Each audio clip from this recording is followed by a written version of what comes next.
Bet sveicināties, man liela privilēģija šeit kopā ar jums būt. Es esmu redzējis šo bildi Facebookā vai citur, kā vīri šeit atnāk kopā. Man vienmēr likās, kā tas ir.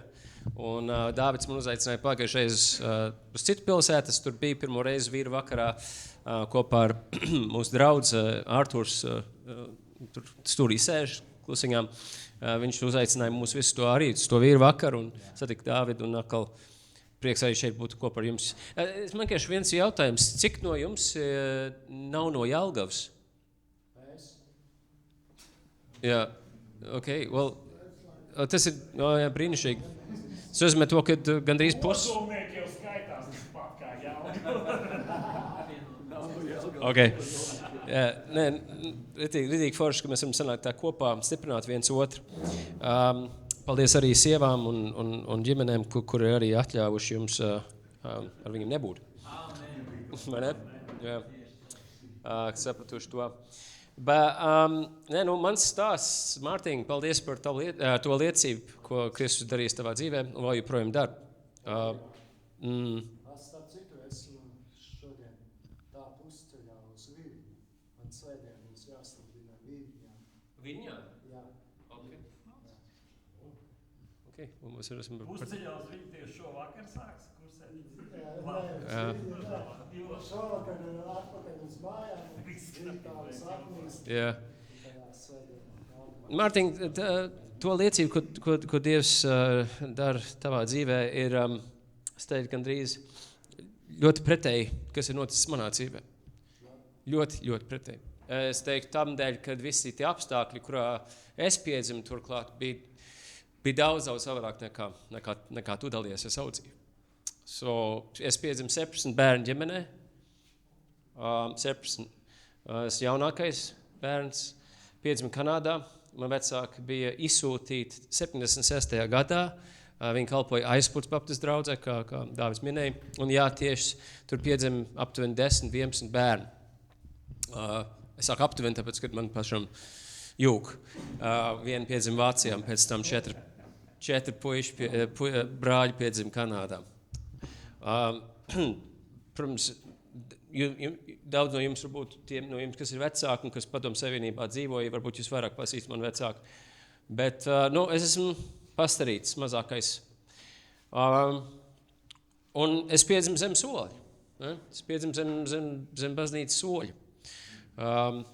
Man vienmēr, cik es varu atcerēties, man bija izrādītā mīlestība, kaut arī bija 17 bērni.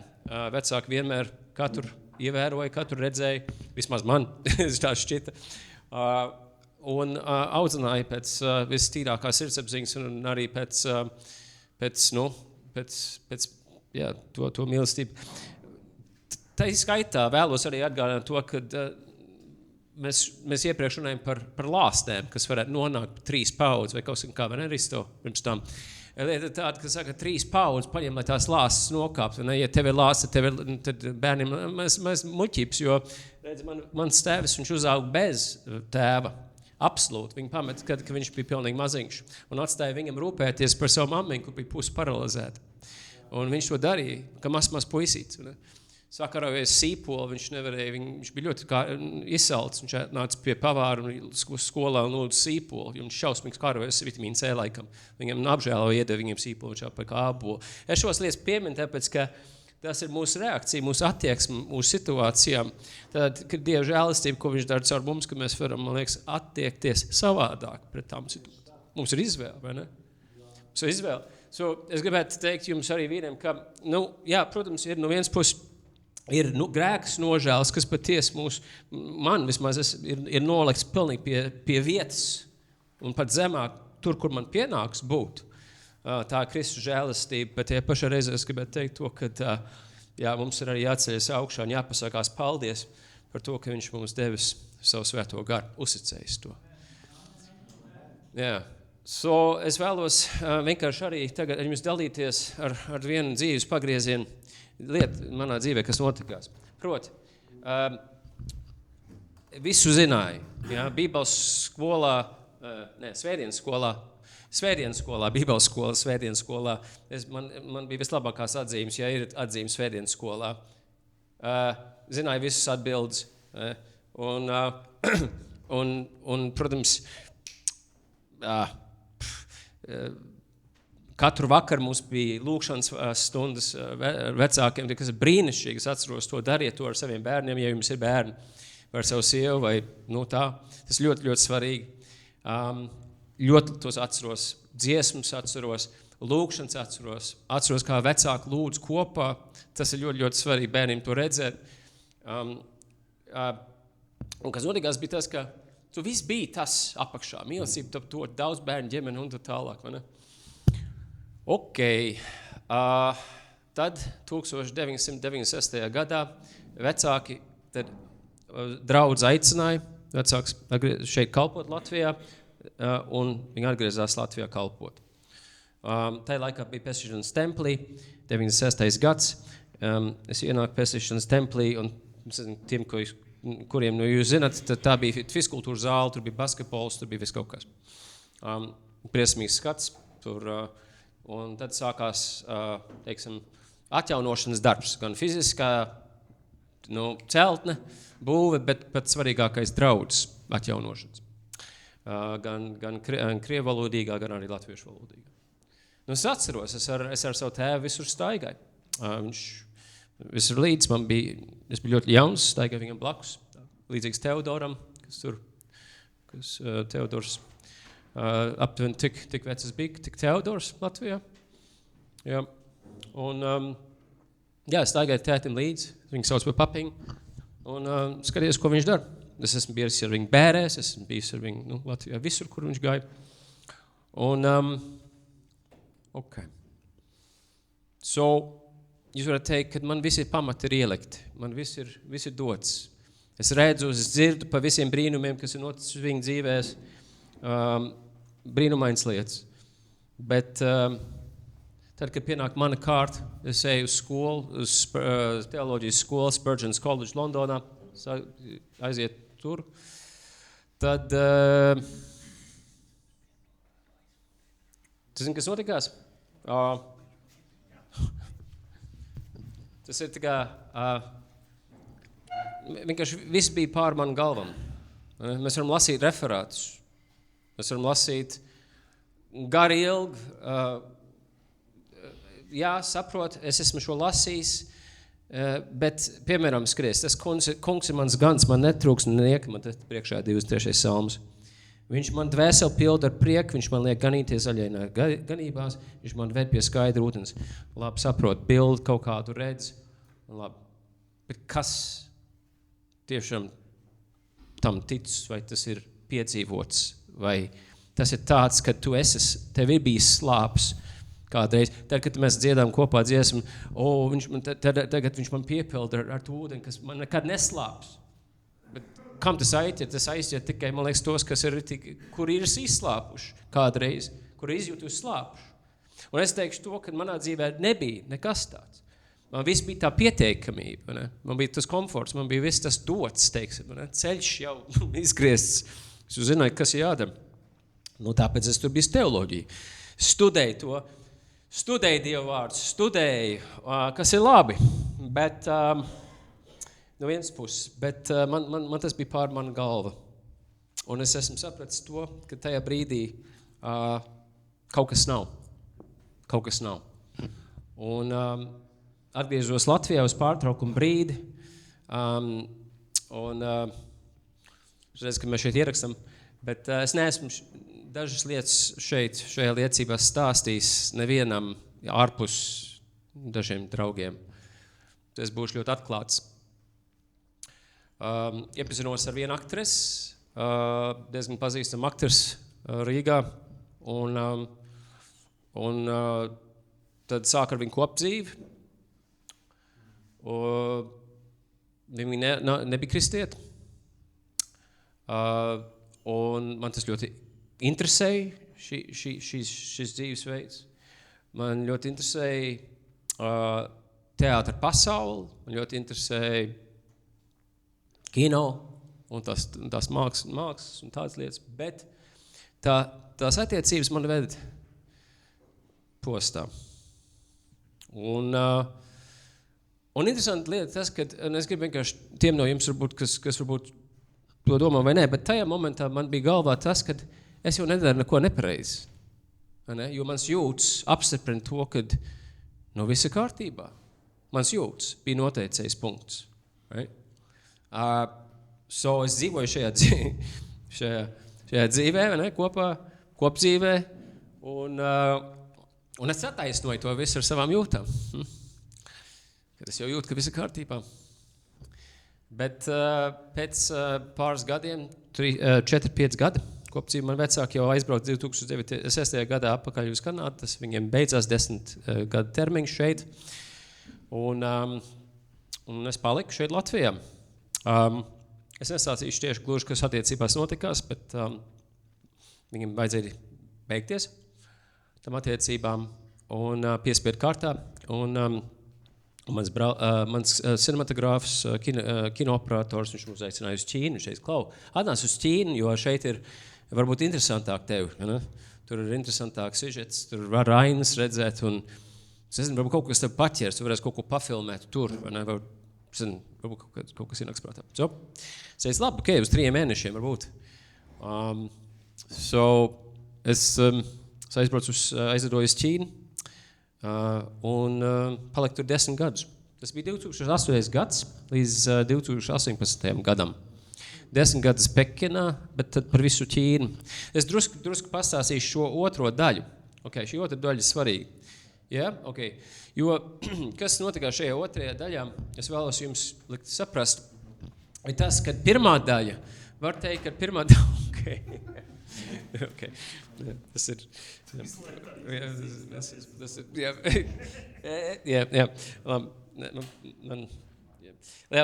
kas notikās bija tas, ka pirmā daļa, es nezinu, kā mēs varam norakstīt par pirmo daļu? Cēliens, pirmais cēliens, tagad es iešu otrajā cēlienā. Kas būtu pirmais cēliens? Ievads? Drusku vairāk par ievadu, jo tik ilgi nerunāšu. Izcirzājums? Jā. Kulminācija?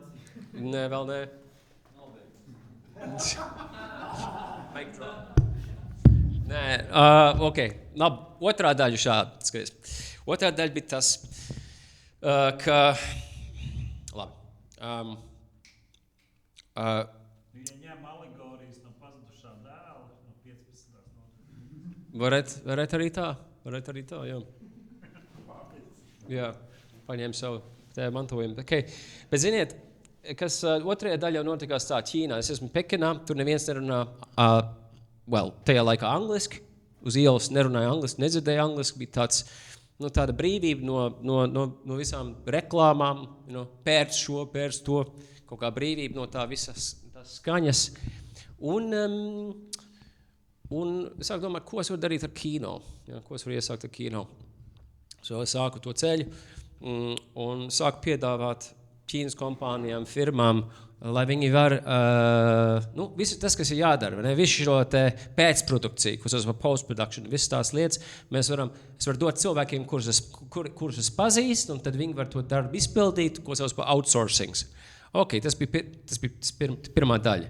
Bet diezgan ātri iepazinos ar vienu milzīgu kompāniju, kas bija vislielākā, teiksim, ārzemju Wofi kompānija, kas dara šo darbu Ķīnā, Pekinā, Contra, un viņi darījuši pilnīgi visas reklāmas, BMW, Mercedes, Audi, mums ir, šis ir visaugstākais līmenis, teiksim, visas marketinga aģentūra 4A viņi sauc, šo momentā bija pirmais biddings, bija Contra visā Ķīnā. Beijing, Šanghai un Hongkong. Tas ir 3 lielākās pilsētas. Hongkong tajā laikā nebija Ķīna, bet jā. Ok, garš stāsts, long story short, kā saka, interesantā veidā es šo firmu pārperku. Mums bija ar direktoru mums bija noruna, kad es varētu pārpirkt šo firmu ar noteikumiem, ar zinām ciparu. Un es teicu, labi, ar tādu norunu, kad tu man dod šos darbus kā producents, un es izpildu šos darbus uz 2 gadiem. Viņš teica, ok, skatīsimies, es uzticēšos, bet, un pēc 6 gadiem, pēc 6 mēnešiem jau nopirka visu. So tā sākās tāds ātrs ceļš uz, ko sauc par success. Panākumiem. Cilvēcīgi panākumi. Tad, iedomājies, ja 6 mēnešos jau nopirka firmu, tad, kas varēja notikties ar pārējās 7 gadus, varētu tā teikt, Pekinā. Pēc filmēšanas notiekās, ko sauc par rap party. Visai komandai, kas ir varbūt tik liela kā šajā zālē, varbūt atkarībā no reklāmas, tad mums ir rap party, kur mēs visi pasvinam. Un tas notiekās visu laiku. Un visiem ir jādod tas pats labākais partijas. Es atceros to, ka pēdējos 3 gadus mums bija milzīgi birojas, mēs noīrējām īsumā augstākajā stāvā Pekinā, milzīgs birojas. Es dzīvoju, man bija, anyway, es varēju darīt jebko, pirkt jebko. Man bija platinum card, ko es varēju vienkārši karti, ko es varēju strīpot jebko, ko es vēlos, un es vispār neskatījos, cik man ir kontā. Tāds bija tāds cilvēks. Yeah? Es mazam neskatījos, cik man ir kontā. Es nezināju, cik man ir kontā, jo vienkārši varēju pirkt, ko gribēju. Tā bija tā iztirzēšana, vienkārši tērēšana, vienkārši, priekš kam, galā priekš kam. Un tie bija tie 10 gadi. Līdz 2018 gadam, tad es domāju, ko darīt. To var saukt par bagātie, successful. Nekas netrūkst, darbs, komforts, vienalga, nekas vairs nepiepilda, right? Tad es domāju, ko darīt. 2018. gads, es domāju, labi, zini, ko paplašināsim kontra uz Āziju, Dienvidāziju, ārpus Ķīnas, teiksim, uz Vietnamu, Kambodžu, Taizemi, sākšu ar Vietnamu. Aizbraucu uz Vietnamu, uz Hanoi. Izrādās to, ka Hanoi, es ātri sapratu to, ka viņiem nav ārzemju avīzes, viņiem nav ārzemju time-outs, viņiem nav tas, un tur ir nenormāli daudz turisti. Turisti brauc uz Hanoi, viņi nezina, kur iet un ko darīt. Right? So, mums ir tā iespēja tagad šo darīt. Labi. So, ko mēs darām? Mēs uzsākam šo avīzi, protams, ar visiem iekrājumiem, mēs šo naudiņu ieliekam iekšā un sākam šo avīzi, saucas Čau Hanoi. Un pēc 1,5 gada viņi palika par, es varētu teikt, varbūt tagad neskatās, bet tajā laikā, gadu laikā gandrīz viņi palika par numuru 1 lasītā, teiksim, ārzemju žurnāls, lifestyle, event, numuru 1 tīmekļa vieta, kur iet. Un pēc tam, protams, mums jau sākās līguma ar avīzēm, ar hoteļiem un grupām un tā tālāk. Ok. So, kāpēc es šos stāstu? Tāpēc, ka ieejot jebkurā bārā, kafejnīcā, restorānā vai vienalga ārzemju, teiksim, pārvaldībā vai menedžmentā, tad sākās, ko angliski sauc par vanity. Bet kā to saukt latviski? Tukšums? Vanity. Vanity, all's vanity, Salamans teica. Pamācīties teica. Niecība. Tā niecība. Niecība. Tu ieej jebkurā vietā un tev pazīst, un tu saki, vai es tev pabeidžini šito te, pagaršo šo te, ļauj, ko tu vēlies dzert, ko tu vēlies ēst. Šitā niecība, ka var staigāt un tev apazīstamība, un viss šis te trulums, ja? Viss šis te. Un galā visā Hanoi, daudzās vietās pazīst, gan redaktori, gan man, un mēs varam jebkurā vietā parādīt mūsu kartu un pateikt, hei, mums pieder šī avīze, un teikt, jā, tad ēd pa brīvi. Ok, kāpēc es to stāstu? Tāpēc, ka šī ir tagad niecība. Pagaršoja arī to 1,5 gadu. Tagad sākās tas brīdis. Es neesmu stāstījis šo cilvēkiem, ja? Ļoti personīgi, tikai dažiem, jo es nevēlos, lai tas paliktu par to, ka šī tā metode vai šis paliek par kaut ko tādu, ko cilvēki meklē sev, gluži šādu pieredzi.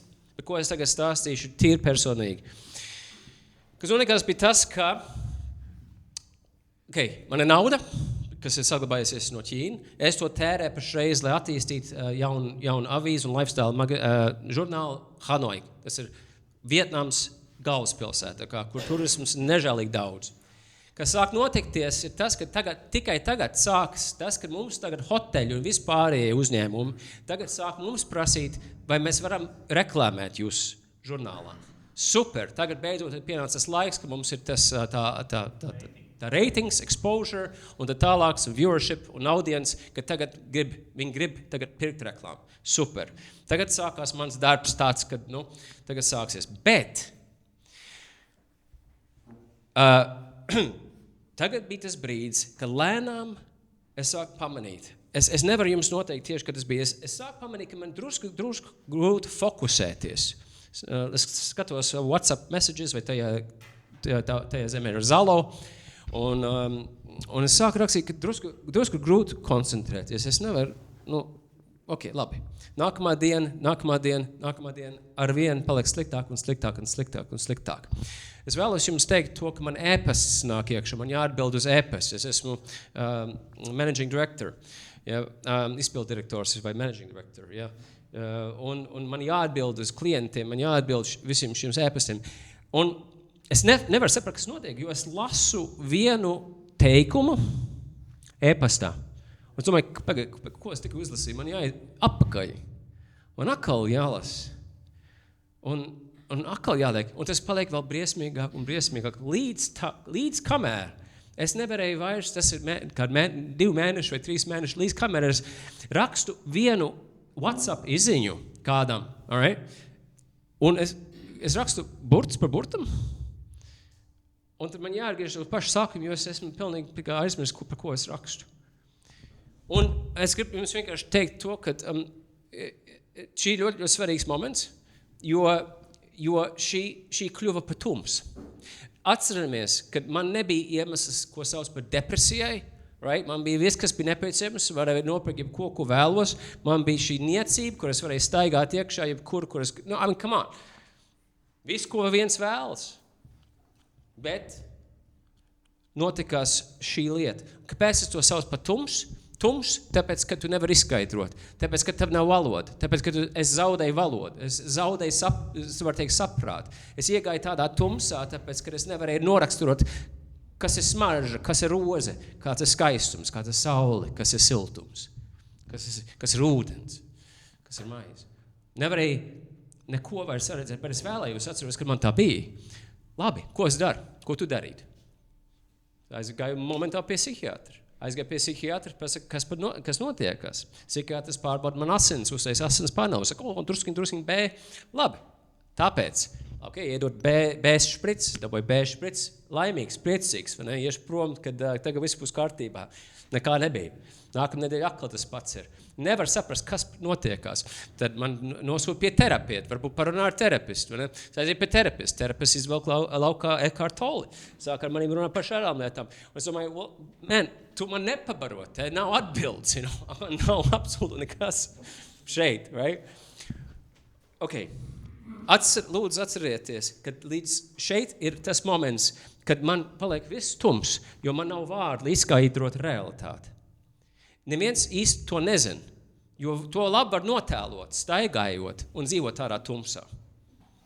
Un es atceros, ka tajā momentā es domāju, ja Dievs sūtīt, piemēram, eņģeli vai sūtnes, tādu kā tevi, cilvēkiem, kuri dzīvo tādā tumsā, tu nemazam nepamanīt. Piemēram, tu tikpat labi varētu dzīvot šādā situācijā, neviens to īsti nepateikt. Bet lūdzu, lai sūt kādu, kas ir tajā dimensija, kas var ieiet tieši tajā realitātē, right? Un pasludināt brīvību. Kas notikās bija tas, ka es atceros, ka man bija viena maza grāmatiņa, sarkana grāmatiņa, ko man mammiņa bija atstājis, kas bija Bībele, un es viņu nevarēju izmest, jo tas tomēr bija no mammiņas mantojums, ko es biju atnesis no Ķīnas ar visām savām mantām. Un tagad sākās tā lieta, atceros, kur es sēdēju Vietnamā, sataisīju Bībeli uz Jāņa evaņģēliju. Es domāju, ka es sākšu ar Jāņu 1. Un es lasīju, iesākumā bija vārds, un vārds bija Dievs, un vārds bija pie Dievs iesākumā. Es vienkārši tūkoju no angļu valodas. Un viss bija skaidrs.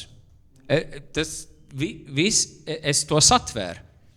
Šeit ir sarežģīts, varbūt var teikt, teksts. Šeit nav rakstīts kaut kas vienkārši, ko klients tev raksta. Šeit ir garīga realitāte vārdos, kas nāk. Un es ne tikai to sapratu, bet es to saņēmu ar pilnīgi gandrīz visām maņām. Es jums teikšu, tāpēc, ka prāts bija tajā momentā ir saprats. Es gāju tālāk, turpināju lasīt. Atkal. Un tas, es varu teikt, apliecināt, ka visas maņas bija atvērtas šajā momentā, jo ko es redzēju gaismu. Ir kā katrs burts būtu izgriezts ar asu, izgriezts un spīdēja gaismu caur burtiem. Ar acīm es to redzēju. Pēc tam likās, ka man ir apkams un siltums, un man ir paķērs. Tas vārds man apķēra. Es varēju saprast, un es lasīju tālāk, un iedomājos, cik dziļas lietas, garīgās lietas bija realitāte man, un es to sapratu. Kas notikās, es vienkārši biju pilnīgā šokā. Es atgriežos vēlāk pie WhatsApp vai pie e-pastiem. Neko nesaprotu. Nekas nemainījās.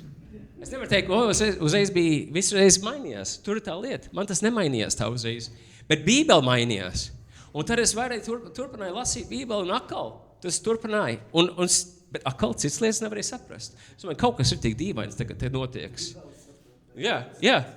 Un es biju sapratis, Mārtiņ, to tādā veidā, kā es pirms tam nebiju sapratis. Absolūti. Man bija pilnīgi tukšs. Viņam nebija absolūti nekāda dzīvība man. Un tagad, Dieva žēlastība bija tāda, ka viņa roka, tā kā tu vari teikt, gandrīz tā kā noņemas no mani, lai es varu saredzēt, kādā tumsā es dzīvoju, lai es tiektos atkal pēc viņa. Tā viņa žēlastība arī. Un tad, kas notiekās, ir tas, ka es atceros, ka es nezinu, vai es drīkst stāstīšos, es nometos pie ceļiem lūkšanā, un es zinu, ka es vienkārši piesaucu Jēzu, un es gribu kaut ko teikt. Es gribu teikt, ir bijis ilgs laiks, kopš es ar tevi esmu runājis, bet es nevarēju to darīt, jo uzreiz man ir nosodījums par to, ka es ieku Jēzu, un atkal, ko tu gribi teikt, un es atkal mēģinu, kaut kas nāk augšā, un es atkal saku Jēzu, un tā bija, es vienkārši atkārtoju viņu vārdu visu laiku, jo man nebija, ko es teikšu? Ko es varu teikt? un tā sākās, tad sākās pilnīgi reālā dimensija un realitāte. Garīgā dimensija un realitāte. Manā dzīvē. Kad es zināju, ka šis ir patiesība un viss pārējais, kurā es dzīvoju, tas viss ir maldi. Un tas viss bija tas, lai man nogriez no visu šā te. Bet bija ļoti grūti.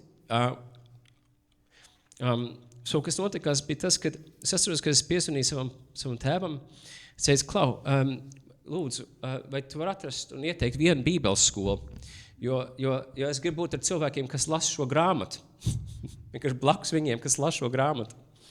Viņš teica, atzvan man pēc 2 nedēļām. Es atzvanīju atpakaļ un es atceros, kur es biju tajā momentā. Un tad viņš ieteica vienu skolu. Viņš teica, ka šī skola ir drusku, varbūt, harizmātiskāka, bet viņa ir bībeliski. Šī bija David Wilkersona bībeles skola. Mount Zion, kas bija zināms Mount Zion, manā laikā Summit International School of Ministry. Un es jums teikšu, ka tur visbrīnišķīgā lieta ir tas, ka tu atdod savu telefonu, un tu atdod savu portatīvo, brīvprātīgi. Nav nekāds sakars man vairs ar savu biznesu un ar savu darbu. Es nevarēju turpināt to visu, tas viss bija zaudēts. Es paņēmu savus 2 portfeles. Pēc mēneša mans papiņš aiziet mūžībā. Tik un tā man ir šī problēma. Okay? Es nevaru lasīt, es nevaru klientiem sarakstīties un tālāk, bet ar Dievu vārdu es varu lūgt. un tas viss sāk mainīties līdz tam brīdim, kad es nonāku tagad tajā skolā, paņem savus 2 čemodānus. Mans redaktors domā, ko tu dari, kur tu bēgi prom, kāpēc tu skrien prom, kur, kas notiekās. Ķīnā arī saka, kas notiksies ar biznesu. Pirot, Edgar, drusku. Okay? Jāizstāsta vienkārši šis moments. Jo, kas notikās, bija tas, kad ienākot tajā skolā, mums bija maskas, jo bija Covid laiks. Tajā skolā. Labi, kad man bija maskas virsku. Jo, iedomājies, es biju pilnīgā tuksnesī, pilnīgā tumsā dzīvojis. Un tagad, kaut kādā, es tagad iestaigāju iekšā skolā, man iedod mazu istabiņu, kur ir tādas balts gaismas trubas. Ieslēdz iekšā tāds un tur ir gulte, un matracs ir tāds plāns un uzlikts, un es tur skatos uz šo istabu, un es domāju, cietums. Yeah. Salīdzinot tur, ko dzīvoju, tas bija pilnīgi cietums, kur es esmu nonācis. Un es visus savus manus biju pasūtījis no Amazon, jo man nebija normāla bībele, lielā bībele, un es sāku savu dienas grāmatu. Es nepaņēmu savu dienas grāmatu līdzi, man vajadzēja paņemt līdzi, jo pirmajā lapusē saka, ko es esmu izdarījis. Kādu izvēli es esmu izdarījis, kas te notiekās, Dievs, tev kaut kas ir jādara, tev man jādara, ko es šeit daru. Un tā sākās šis ceļš, un atkal, brāļi, es jums saku no visas savas sirds, ka tas nebija viens dienas laiks. Tas ņēma laiku, tas ņēma procesu, tas ņēma katru dienu. Es ar Covid maskā ienāku kapelā, un beidzot viss apkārt dzied, ticīgie. Un vienkārši birst asaras iekšā tajā maskā, jo es neesmu tam vērtīgs. Es šo neesmu nopelnījis. Kāda žēlastība. Tā nav no manis. Viņš man izglābēja. Es viņu nemaz uz viņu nesaucu. Es viņu nepiesaucu.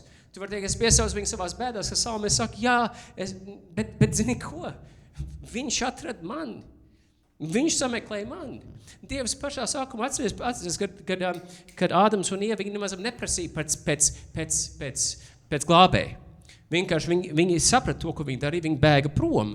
Bet Dievs pats teica, ka es caur tevi būs kāds, kas čūsks apratrās. Dievs savā žēlastībā iekāp mūsu realitātē. Dievs savā žēlastībā iekāp mūsu laikā un telpā caur Jēzu Kristu. Right? So viņš to darīs, un viņš to izdarīja manā dzīvē. Bet šādā veidā, lai es redzētu, kādā tumsā es patiešām biju dzīvojis un savaldīts, kādā tumsā man vēlns turēja. Lai es pēc tam varu ieraudzīt viņu lielo gaismu. Un tad staigāt tajā. Un es jums teikšu, ka tas turpinās. Es atceros, ka man bija nevar izrunāt. Visu laiku, kā to sauc? Strostīšanās pašā skolā. Man bija strostīšanās, jo es nevarēju atrast vārdus. Man tā direktora teica, pēc 2 gadiem te viss būs kārtībā. Pastor Conlon. Yeah. Un pēc 2 gadiem, kad es beidzu skolu, tad man nebija tas vairs. Kāpēc uz Latviju tas ir cits stāsts, mēs kādu citreiz par to pastāstīsim, kāpēc es Latvijā esmu atradies. Jā, kādu citreiz. Bet ar to visu, ko es gribu jums dalīties, es ticu to, ka Jēzus Kristus, viņš paldies tev, Jēzu, tu man glābi tad, bet tu arī glābi man arī šodien. Tu joprojām mani glābi, tu joprojām manus brāļus šeit glābi katru dienu. Katru dienu. Tu mūs izvedi cauri, tu esi mūsu vairogs. Tad, kad mums nāk pretī visas bultas, pret mūsu ģimenēm nāk bultas, tu esi mūsu vairogs, tu esi mūsu pestītājs katru dienu. Un tu arī mūs izpestīs no visas tās lietas, kas no paša grēkas klāpūtnes savā valstībā. Right? Viņš mūs glābs vēl joprojām. So, es vienkārši gribu ar jums to dalīties. Un, ja jūs esat tādā tumsā, es vienkārši gribu teikt to, ka tā Dieva žēlastība piesauc viņu. Jā, es žēlastība. Žēlastība.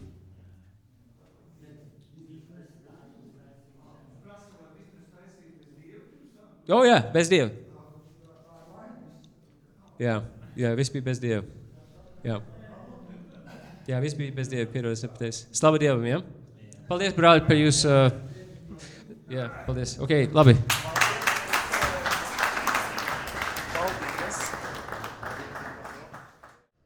Paldies, brāļi, mūsu debes tēvam par šo iespēju, ka mēs visi kopā varam būt.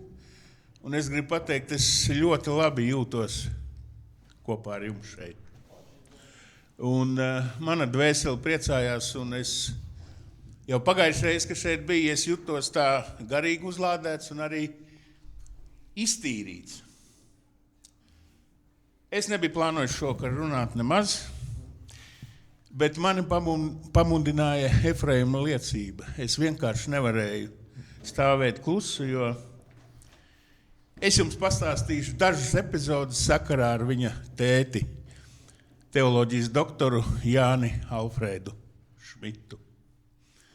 Pirmais, ko es gribētu teikt, es nāku no Baptistu draudzes, joprojām tur esmu. Bija tāds laiks Latvijā, kad visas Baptistu draudzes gribēja Jāni Šmitu pa mācītāju.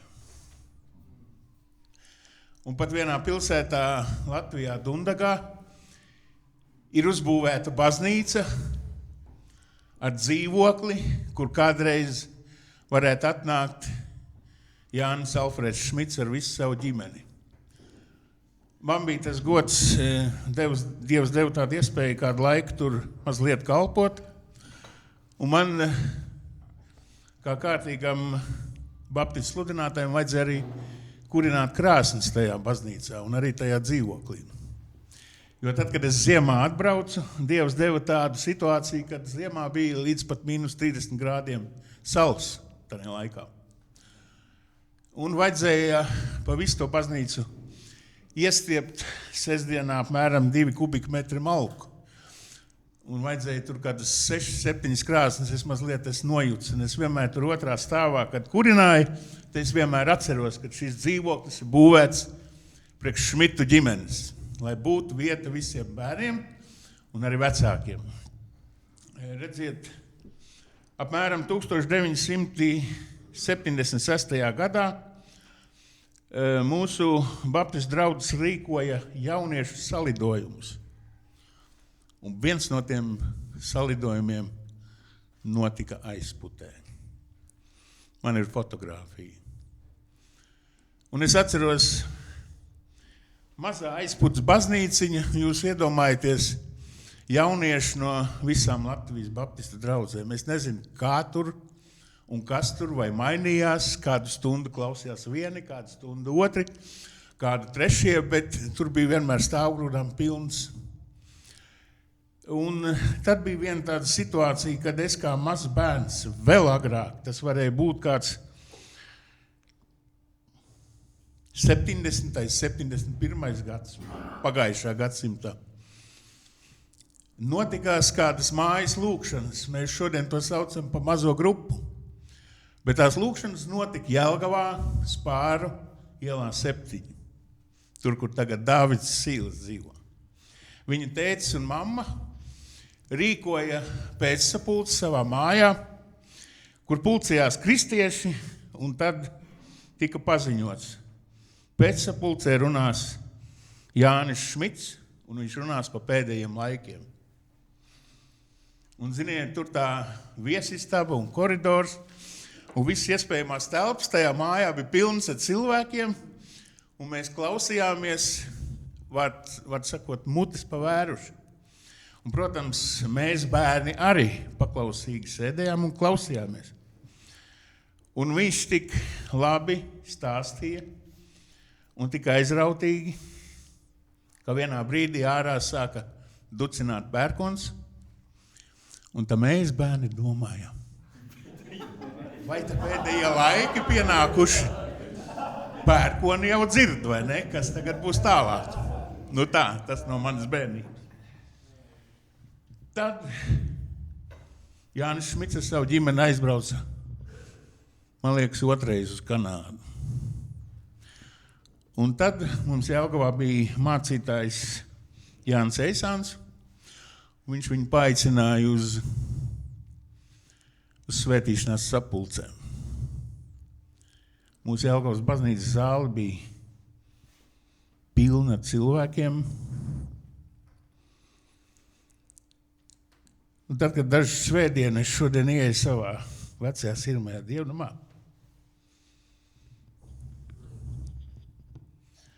mani pārņem tāds dīvains sajūtas, jo solu rindas ir patukšas.